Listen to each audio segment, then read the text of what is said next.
साथियों, PDA India YouTube मंच पर आपका हार्दिक स्वागत है। मैं कुमार विवेक। बहुत बड़ी खबर आ चुकी है उत्तर प्रदेश ही नहीं देश की राजनीति को लेकर। इन दिनों देश की राजनीति में बड़ा उठक पटक चल रही है। जब से पश्चिम बंगाल में भारतीय जनता पार्टी की सरकार बनी है, तब से देश की राजनीति में बहुत बड़ी उठापटक चल रही है और इस उठापटक के कारण अब पूरा का पूरा सिस्टम बीजेपी के हाथ में चला गया है। इस उठापटक से साफ स्पष्ट हो गया है कि भारतीय जनता पार्टी से अब कोई टक्कर लेने वाला देश के अंदर बचा है तो वो समाजवादी पार्टी है। बीजेपी ने अरविंद केजरीवाल को झटका दिया, उनके 7 सांसदों को काट लिया। बीजेपी ने ममता बनर्जी को झटका दिया, उनकी पार्टी को हरा दिया और पार्टी को हराने के बाद उनके कई सांसद काट लिए। पहला काम ये हुआ कि उनके विधायक 80 में से 60 विधायक एक तरफ चले गए और पश्चिम बंगाल के जो मुख्यमंत्री हैं और स्पीकर हैं, उन्होंने 80 में से 60 विधायक जो कट कर गए थे उनको नेता प्रतिपक्ष बना दिया। अब विधायकों के बाद सांसदों का भी बड़ा खेल हो रहा है।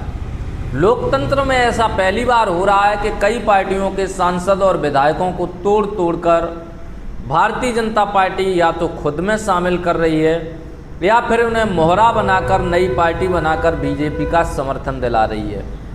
भारतीय जनता पार्टी को पता है कि उनकी सरकार नहीं चल पाएगी, क्योंकि जो सरकार है वो पूर्ण बहुमत की नहीं है। इसीलिए बीजेपी एड़ी से लेकर चोटी तक की ताकत लगा रही है और सांसदों को लगातार काट रही है। अभी आम आदमी पार्टी के राघव चड्ढा कितने दिग्गज नेता थे जिनकी लोकप्रियता पूरे देश में थी, उनको भी बीजेपी ने मिट्टी में मिला दिया, बीजेपी में शामिल कराया। जो राघव चड्ढा कहते थे कि वो कभी नहीं बिचेंगे, वो भी बिक गए। उसके बाद अब जब से बंगाल में ममता बनर्जी की सरकार गई है, उसके बाद टीएमसी को झटके पर झटका लग रहा है। अब खबर आ जा रही है कि टीएमसी के 15 से 20 सांसद बीजेपी में शामिल होंगे या फिर नई पार्टी बनाकर बीजेपी को समर्थन करेंगे। ये खबर ऐसी है क्योंकि भारतीय जनता पार्टी के पास पूर्ण बहुमत की सरकार नहीं है। कहीं नीतीश कुमार और नायडू झटका न दे जाएं, इसलिए भारतीय जनता पार्टी अपनी पूरे जो नंबर गेम है वो करना चाहती है और इसीलिए नीतीश कुमार को भी झटका लगा, भी उनसे मुख्यमंत्री का पद छीन लिया। अब ममता बनर्जी को झटका लग रहा है। यानी जितने भी छोटी पार्टियां हैं और प्रदेश के दल हैं, उनको लगातार भारतीय जनता पार्टी ख़त्म कर रही है। इसमें जो पूरा सहयोग है वो कांग्रेस भी कर रही है। कांग्रेस भी कह रही है कि क्षेत्रीय दल अगर ख़त्म होंगे तभी कांग्रेस के साथ लोग जुड़ेंगे, या तो बीजेपी को या कांग्रेस को, 2 ही पार्टी रहेंगी।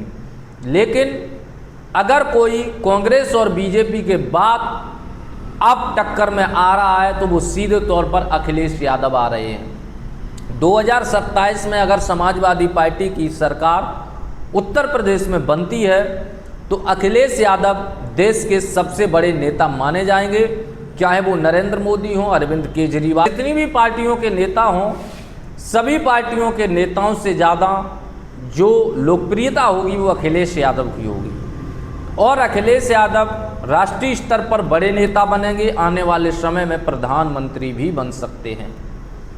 अब जो बड़ी खबर है वो यही है कि अखिलेश यादव अब सबसे बड़े नेता विपक्ष के रूप में बन चुके हैं। अगर बीजेपी उनके सांसदों को भी तोड़ेगी तो तोड़ नहीं पाएगी, क्योंकि उनके साथ एक लेगेसी है। उनके साथ जो कार्यकर्ता है वो ज़मीन पर मजबूत है, उनके साथ मजबूती से खड़ा है। इसीलिए अखिलेश यादव को भारतीय जनता पार्टी तोड़ना नामुमकिन समझेगी और तोड़ भी नहीं पाएगी।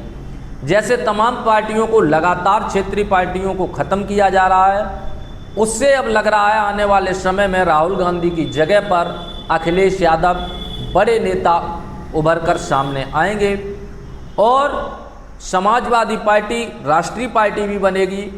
वहीं अखिलेश यादव राष्ट्रीय नेता भी बनेंगे। आने वाले दिनों में आपको ये चीज़ देखने को मिलेगा। आज भी जब इंडिया गठबंधन की मीटिंग हुई, इसमें कई पार्टियां नहीं पहुंची, जैसे आम आदमी पार्टी, तमिलनाडु की जो एम.के. स्टालिन की पार्टी DMK है वो भी नहीं पहुंची।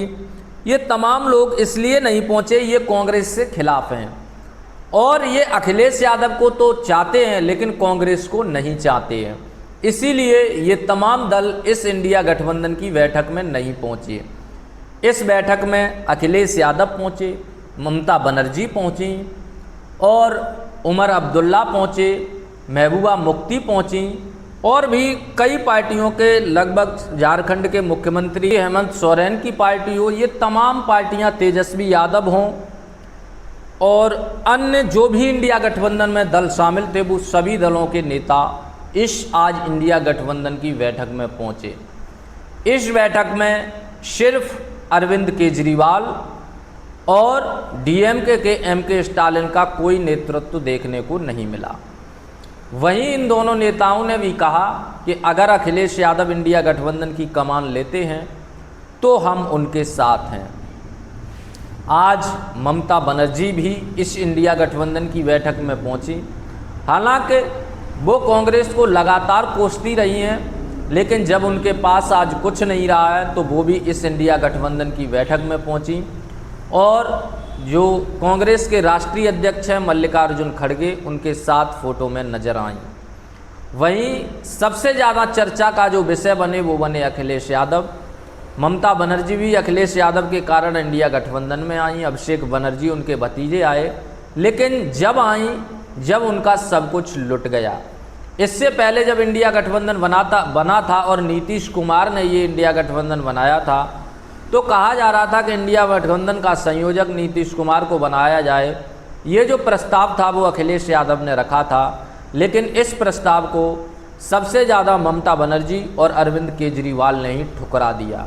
उन्होंने समझा कि हमको मुख्यमंत्री की जगह प्रधानमंत्री का दावेदार किया जाए और किसी ने समझा कि हमको इंडिया गठबंधन का संयोजक बनाया जाए, लेकिन ऐसा नहीं हुआ।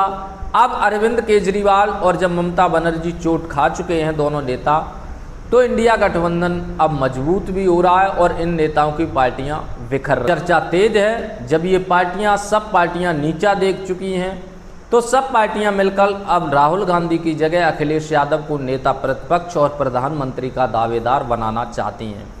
वहीं अगर 2027 में समाजवादी पार्टी को सफलता मिली तो अखिलेश यादव राष्ट्रीय नेता ही नहीं, प्रधानमंत्री के दावेदार बन जाएंगे और समाजवादी पार्टी राष्ट्रीय पार्टी भी बनेगी। इसीलिए आज राहुल गांधी ने अखिलेश यादव के साथ एक ऐसी फ़ोटो शेयर की जिसकी चर्चा पूरे देश में है।